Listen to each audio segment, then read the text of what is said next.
Hi friends, അപ്പം ഞങ്ങൾ ഇന്ന് കുറ്റിപ്പാടത്തേക്ക് പോവുകയാണേ. അപ്പം ഞങ്ങളെ വീട്ടിൽ നിന്ന് കുറച്ച് ദൂരം ഉണ്ട് കേട്ടോ. അപ്പം ഇവിടെ ഇപ്പോൾ റോഡ് പണി നടക്കുകയാണേ. അപ്പം അതുകൊണ്ട് തന്നെ സിമെൻറ്റ് മറ്റലൊക്കെ ഉണ്ടേനി. അപ്പം ഞാൻ അയിമലൊക്കെ കുറച്ച് നേരം കളിച്ച്, കുട്ടികൾ കളിച്ചപ്പോൾ തോന്നി എനിക്കും കളിച്ചാൻ തോന്നി. അപ്പം ഞാൻ കളിച്ചേ. അപ്പോൾ പിന്നെ ഇവിടുന്ന് കുറച്ചും കൂടി പോകണ്ട കേട്ടോ പാടത്തേക്ക്. അപ്പം ഇതാണ് കേട്ടോ കുറ്റിപ്പാടം. ഇവിടെ ഒരു ഈവനിങ് ടൈമൊക്കെ വന്നാൽ നല്ല രസമാണ് കാണാൻ, ഭയങ്കര ഇഷ്ടമാണ്. അപ്പം ഞങ്ങൾ ഇങ്ങോട്ട് വന്നപ്പോൾ തന്നെ തോട്ടിൽ ആരും ഇല്ലേ, അപ്പം കുളിച്ചാൽ നല്ല സുഖമായി. അപ്പം ഞങ്ങൾ കുറച്ച് നേരം നീന്തി. സിനൊക്കെ മുങ്ങിപ്പോയിരുന്നു. അപ്പോൾ സിനൊന്നും നീന്തിയിട്ടൊന്നുമില്ല.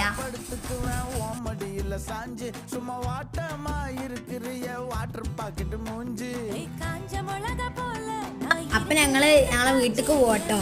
വീട്ടിലേക്ക് പോകുമ്പോഴാണ് രണ്ട് നായ്ക്കൾ ഞങ്ങളിങ്ങനെ നോക്കിക്കണേ.